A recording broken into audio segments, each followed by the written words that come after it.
Capítulo 3. El bosque entre los mundos. El tío Andrew y su estudio se desvanecieron al instante, y luego, por un momento, todo se volvió confuso.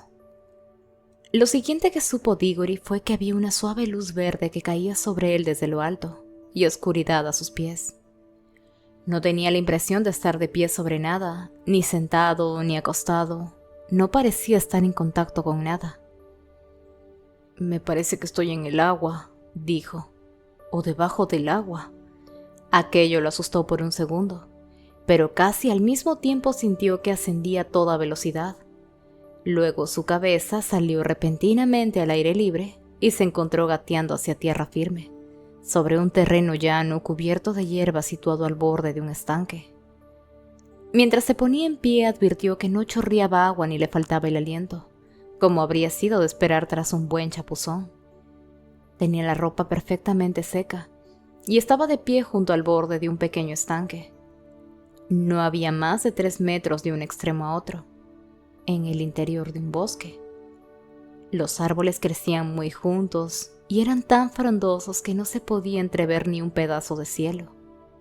La única luz que le llegaba era una luz verde que se filtraba por entre las hojas, pero sin duda existía un sol potente en lo alto, pues aquella luz natural verde era brillante y cálida. Era el bosque más silencioso que se puede imaginar. No había pájaros, ni insectos, ni animales, y no soplaba viento. Casi se podía sentir cómo crecían los árboles. El estanque del que acababa de salir no era el único. Había docenas de estanques, uno cada pocos metros hasta donde alcanzaban sus ojos, y creía percibir cómo los árboles absorbían el agua con sus raíces.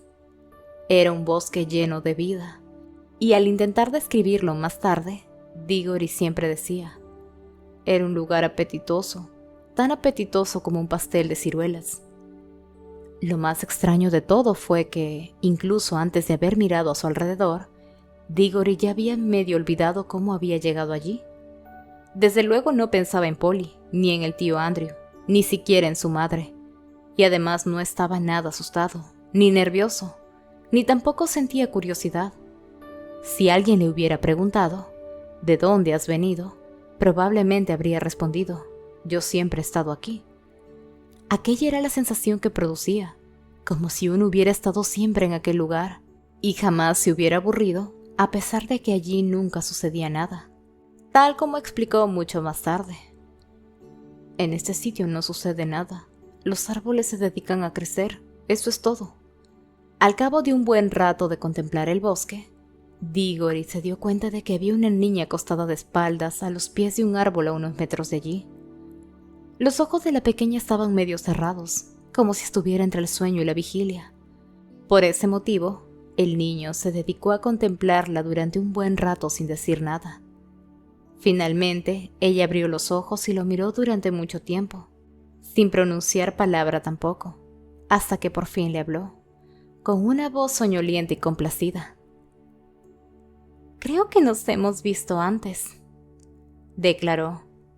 «A mí también me lo parece», respondió Diggory. «¿Llevas mucho tiempo aquí?» «Toda la vida», dijo ella. «Al menos, no sé, mucho tiempo». «Yo también». «No, tú no», indicó la niña, «porque acabo de verte salir de aquel estanque». «Sí, puede ser», concedió Diggory con expresión perpleja. Lo había olvidado.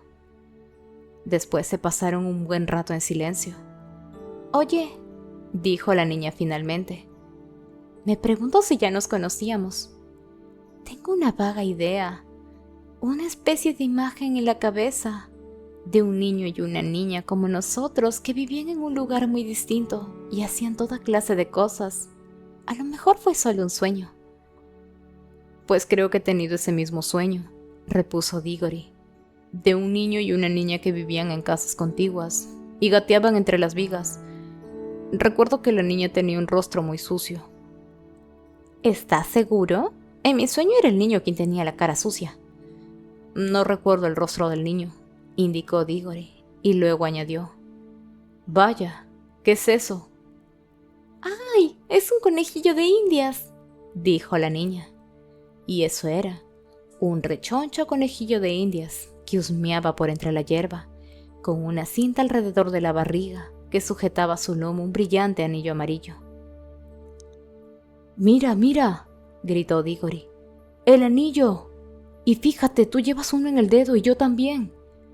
La niña se sentó entonces, interesadísima en el hallazgo. Ambos se miraron fijamente, intentando recordar. Y entonces, a la vez, ella exclamó: «¡El señor Ketterley!». Y él gritó: «¡El tío Andrew!». Y supieron quiénes eran, y empezaron a recordar todo lo sucedido. Tras unos minutos de intensa conversación, consiguieron por fin tenerlo todo claro, y Diggory explicó el detestable comportamiento del tío Andrew. «¿Qué hacemos ahora?», quiso saber Polly. «¿Agarrar el conejillo de Indias y volver a casa?». «No hay prisa», respondió él con un enorme bostezo. «Creo que sí la hay», indicó ella.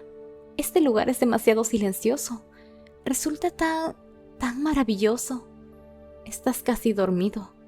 Si nos dejamos dominar por él, nos acostaremos y dormitaremos eternamente». «Se está muy bien aquí», repuso Diggory. «Sí, ya lo creo», asintió ella. «Pero tenemos que regresar». Se puso en pie y empezó a avanzar con cautela en dirección al conejillo de Indias, pero entonces cambió de idea. «Podríamos dejar al conejillo aquí», dijo. «Es feliz en este sitio, y tu tío sin duda haría algo horrendo con él si lo lleváramos de vuelta». «Apuesto a que sí», respondió Diggory.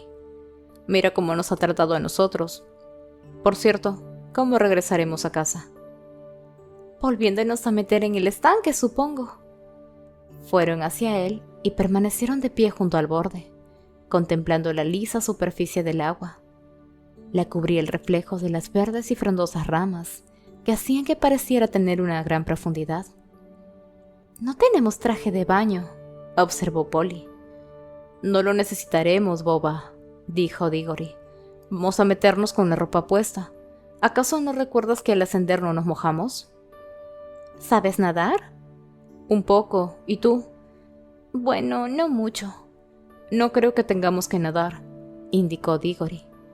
«Queremos ir hacia abajo, ¿no es cierto?». A ninguno de los dos le gustaba demasiado la idea de saltar al interior del estanque, pero ya ninguno se lo mencionó al otro. Se tomaron de la mano y dijeron: «1, 2 y 3, ¡ya!», y saltaron. Hubo un gran chapoteo y desde luego cerraron los ojos, pero cuando los abrieron de nuevo, descubrieron que seguían estando allí, con las manos entrelazadas, en medio del frondoso bosque y con el agua a la altura de los tobillos. Al parecer el estanque apenas tenía unos centímetros de profundidad. Chapotearon de vuelta a tierra firme. «¿Qué diablos ha salido mal?», inquirió Polly con voz asustada, pero no tan atemorizada como cabría esperar, porque resultaba difícil sentirse realmente asustado en aquel bosque. El lugar era demasiado tranquilo. «Ya sé», dijo Diggory. «Claro que no funciona. Todavía llevamos puestos los anillos amarillos, y son para el viaje de ida, ya sabes. Son los verdes lo que te devuelven a casa. Debemos cambiar de anillos. ¿Tienes bolsillos? Estupendo. Guarda tu amarillo en el de la izquierda. Yo tengo 2 de color verde. Toma, aquí tienes uno». Se pusieron los anillos y regresaron al estanque.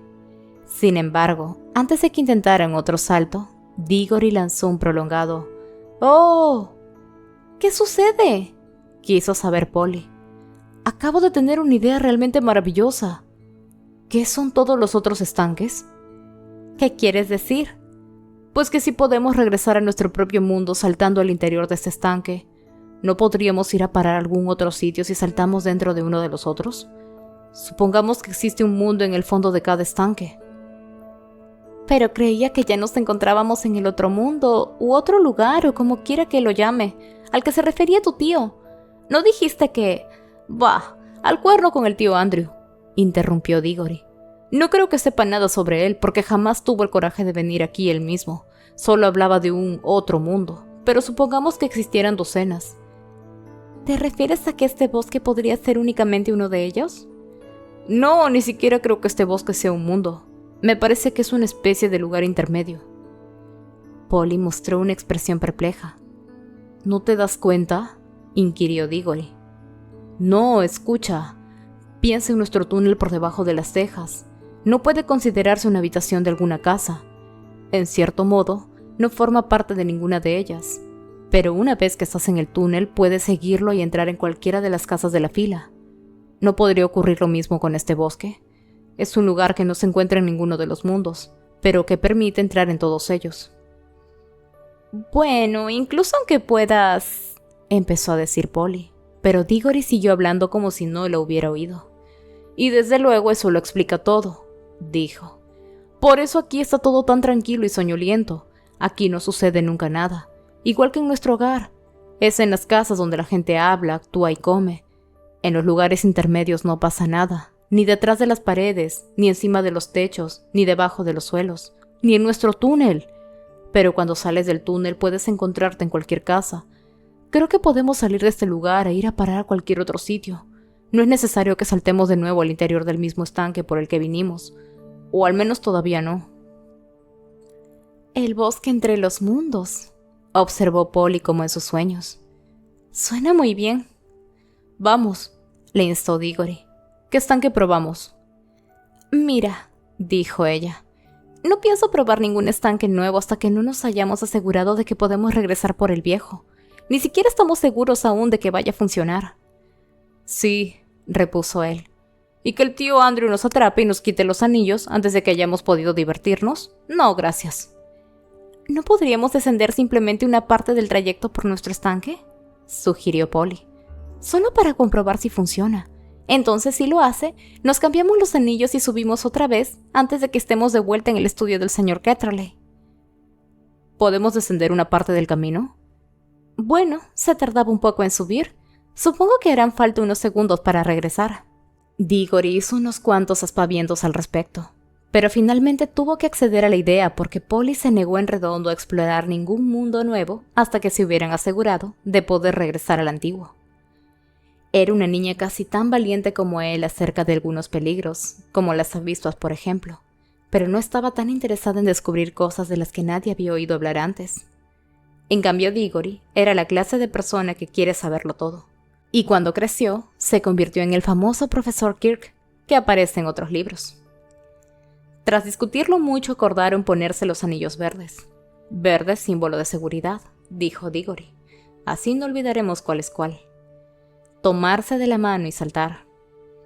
No obstante, en cuanto pareciera que estaban a punto de regresar al estudio del tío Andrew, o incluso a su propio mundo, Polly debía gritar, ¡cambio! Entonces se quitarían los anillos verdes y se pondrían los de color amarillo. Diggory sería quien gritara, ¡cambio!, pero Polly se negó a aceptarlo. Diggory quería ser quien gritara cambio, pero Polly se negó a aceptarlo. Se pusieron los anillos verdes, entrelazaron las manos y de nuevo gritaron. 1, 2 y 3. ¡Ya! Esa vez funcionó, aunque resulta muy difícil explicar qué sensación producía, pues todo sucedió en un abrir y cerrar de ojos. Al principio hubo luces brillantes que se movían en un cielo negro. Diggory sigue pensando que eran estrellas e incluso jura que vio a Júpiter muy de cerca, lo bastante cerca como para ver su luna. Pero casi al mismo tiempo aparecieron hileras e hileras de tejados y cañones de chimeneas a su alrededor. Y distinguieron la Catedral de San Pablo, y supieron que contemplaban Londres, solo que uno podía ver a través de las paredes de todas las casas. Entonces vieron al tío Andrew, de un modo muy vago y nebuloso, pero volviéndose cada vez más nítido y sólido, igual que si estuviera materializándose.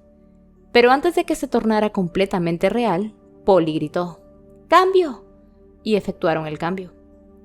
Y nuestro mundo se desvaneció como un sueño, y la luz verde de lo alto adquirió más y más fuerza, hasta que por fin sus cabezas surgieron del estanque, y los dos gatearon hasta la orilla. Y allí estaba el bosque rodeándolos, tan verde, luminoso y silencioso como siempre. Todo aquello había tenido lugar en menos de un minuto. «Ya está», dijo Diggory. «Funciona. Ahora corramos a nuestra aventura. Cualquier estanque servirá. Ven, probemos ese. ¡Detente!, ordenó Polly. ¿No vamos a marcar este estanque? Se miraron fijamente y palidecieron al comprender el espantoso error que Diggory había estado a punto de cometer, pues había varios estanques en el bosque, y los estanques eran todos iguales, y también los árboles eran idénticos, de modo que si hubieran dejado atrás aquel que conducía a nuestro propio mundo sin efectuar alguna especie de marca, las posibilidades de volver a encontrarlo habrían sido casi nulas. A Diggory le temblaba la mano cuando abrió su cortaplumas y con su ayuda extrajo una larga tira de hierba de la orilla del estanque. La tierra, que olía de un modo muy agradable, era de un intenso marrón rojizo y destacaba perfectamente entre el verde. «Menos mal que por lo menos uno de nosotros tiene un poco de sentido común», observó Polly. «Bueno, ahora no te pases todo el tiempo presumiendo», replicó él. «Vamos, quiero ver qué hay en otro estanque». Y Polly le dedicó una respuesta bastante mordaz, y él le respondió algo aún más desagradable. La riña duró varios minutos, pero resultaría tedioso reflejarla por escrito.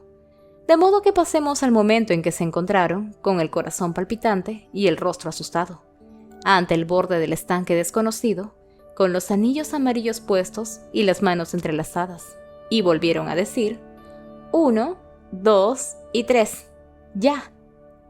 Chaf. De nuevo no había funcionado. Aquel estanque parecía no ser más que eso, un estanque, pues en lugar de llegar a un mundo nuevo, solo consiguieron mojarse los pies y salpicarse las piernas por segunda vez aquella mañana. Si es que se trataba de una mañana, pues en el bosque entre los mundos siempre parece que sea la misma hora.